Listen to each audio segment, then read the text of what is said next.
નમસ્કાર દર્શક મિત્રો, સયાજી સમાચારમાં આપનું સ્વાગત છે। એક જમાનાની જગવિખ્યાત મહારાજા સયાજીરાવ યુનિવર્સિટીની જગવિખ્યાત ફાઇન આર્ટ્સ ફેકલ્ટીમાં ગઈકાલે કાજલ ચૌધરી નામની એક વિદ્યાર્થીની કે જે વલસાડની અને સ્ટુડિયોમાં કામ કરી રહી હતી એને લાગ્યો કરંટ લાગતા જેના સહાધ્યાયીઓ લઈ ગયા ખાનગી હોસ્પિટલમાં, પરંતુ ત્યાં એને મૃત જાહેર કરવામાં આવી। ગમગીની ભર્યું વાતાવરણ અને ગરબા પણ રદ કરવામાં આવ્યા। દર્શકો, તો આજે એબીવીપીના કાર્યકર્તાઓ યુનિવર્સિટીની હેડ ઓફિસે પહોંચ્યા।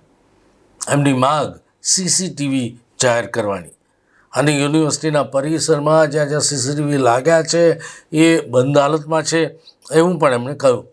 અને સાથે સાથે આ વિદ્યાર્થીનીના પરિવારને આર્થિક મદદની માગ કરવામાં આવી। સમગ્ર યુનિવર્સિટીમાં પણ જે સીસીટીવી મૂકવામાં આવ્યા છે એની તપાસ કરવાની પણ એબીવીપીએ કરી માગ। દર્શક મિત્રો, જો કે દરવાજો બંધ કરી દેવામાં આવતા વાતાવરણ ઉગ્ર બની ગયું। विद्यार्थियों ने न्याय आपको जब जब छात्र बोलना है राज्य संडोला है आगे करता है एबीसी हमसे डरता है बिजनेस को आगे करता है।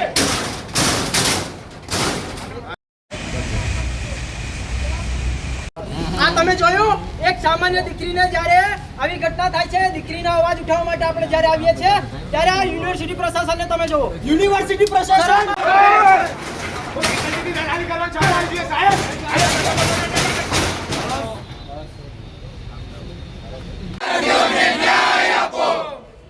અરે કચોરી एबीसी हमसे डरता है।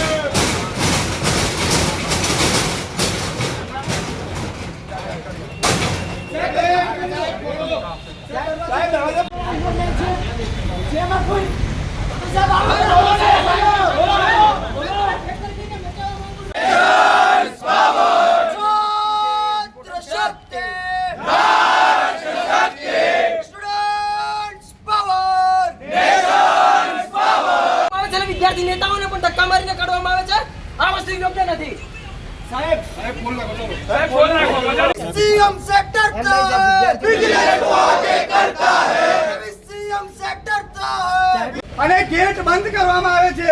આ જ્યારે સામાન્ય વિદ્યાર્થીને આપણે પ્રશ્નો ઉપાડ્યો चप्पा गूंज उठेगा इनकलाब के नारों से, अरे जब जब जुल्मी जुल्म करेगा सत्ता के हथियारों से, जब जब छात्र बोलना है राज्य संडोला है विद्यार्थियों के सम्मान है एबीवीपी मैदान में नारी के सम्मान में एबीवीपी मैदान।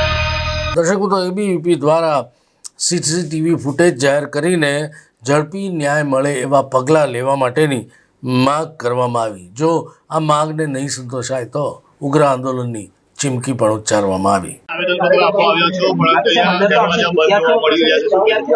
આ ફાઇન આર્ટ્સ ફેકલ્ટી છે આપણા એમએસ યુનિવર્સિટીની સૌથી ઉચ્ચમાં ધરાતી ભારત લેવલમાં આપનું નામ આવે છે ફાઇન આર્ટ્સ ફેકલ્ટીનું। એમાં આવું મિસમેનેજમેન્ટ આપણે એક્સપેક્ટેડ નહોતું। આ યુનિવર્સિટીના મિસમેનેજમેન્ટને લઈને અમારી એક બેનની જાન ગઈ છે અને એના બદલ એ લોકો અમને ન્યાય આપવાની જગ્યાએ અહીંયા તાળા લગાવીને બેઠા છે। પણ જ્યાં સુધી અમને ન્યાય નહીં મળે અમે અહીંયા જ બેઠા રહીશું, ભલે અમારે આખી રાત રહેવું પડે કે 5 દિવસ રહેવું પડે, પણ તાળું ખોલશે નહીં તો અમે તોડાવશું, પણ એ લોકોને ખોલવું પડશે। માંગણી અમે લઈને આવ્યા છે કે અમને ન્યાય જોઈએ છે, તાળા ખોલે, વીસી સર વાત કરે, પણ એ લોકો વાત કરવા પણ તૈયાર નથી, તાળા લગાવીને બેઠા છે, જે જરા પણ યોગ્ય નથી। મારું નામ ઈશા ચાવડા, આર્ટ્સ ફેકલ્ટી। આપણા સૌના ધ્યાનમાં જ છે કે કાલે ફેકલ્ટી ઓફ ફાઇન આર્ટ્સમાં આટલી મોટી ઘટના થઈ છે, એક બેનને એમનો જીવ ગુમાવ્યો છે।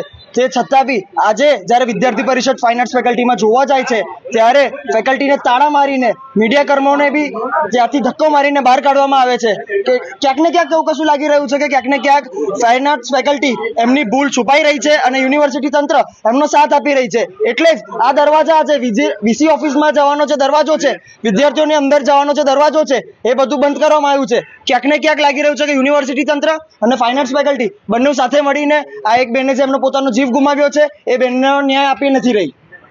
આજે આવેદનપત્ર આપવા રજૂઆત કરવા છો, પરંતુ અહીંયા તાળાબંધી કરવામાં આવી છે, શું કહેશો? તમારા માટે જવા માટે પણ જગ્યા નથી। વિદ્યાર્થીઓને જ્યારે રજૂઆત કરવાની હોય બીસી સાહેબને ત્યારે જવાનો રસ્તો કયો છે? એકમાત્ર આ જ રસ્તો છે. અત્યાર સુધી તો દરવાજા ખુલ્લા હતા, પણ આજે જ કેમ બંધ કરવામાં આવ્યા છે? એટલે ક્યાંક ને ક્યાંક કશું દેખાઈ રહ્યું છે કે વિજિલન્સ યુનિવર્સિટી અને ફાઇનાન્સ ફેકલ્ટી એમની પોતાની ભૂલ છુપાઈ રહી છે, એટલે જ વિદ્યાર્થી પરિષદને અંદર જવા નથી દઈ રહી. એમની ભૂલ બહાર આવે, ખબર પડે લોકોને, એ એમને નથી જોઈતું, એટલે જ એમને અંદર નથી જવા દઈ રહ્યા. હવે આગળ શું કાર્યવાહી થશે? જ્યાર સુધી એ બાળકીને ન્યાય નહીં મળે ત્યાર સુધી વિદ્યાર્થી પરિષદ લડત આપતું રહેશે. આજે નીચે ધરના પણ બેસી ગયા છો, તમને અંદર પ્રવેશબંધી કરવામાં આવી છે. જ્યાર સુધી વિદ્યાર્થી પરિષદે આજે ધરના પ્રદર્શન કર્યું છે, પણ આવતીકાલે જરૂર પડી તો આનાથી બી ઉગ્ર આંદોલન કરવાની તાકાત વિદ્યાર્થી પરિષદમાં છે. શું નામ તમારું? વેદ ત્રિવેદી, અખિલ ભારતીય વિદ્યાર્થી પરિષદ, MS યુનિવર્સિટી અધ્યક્ષ.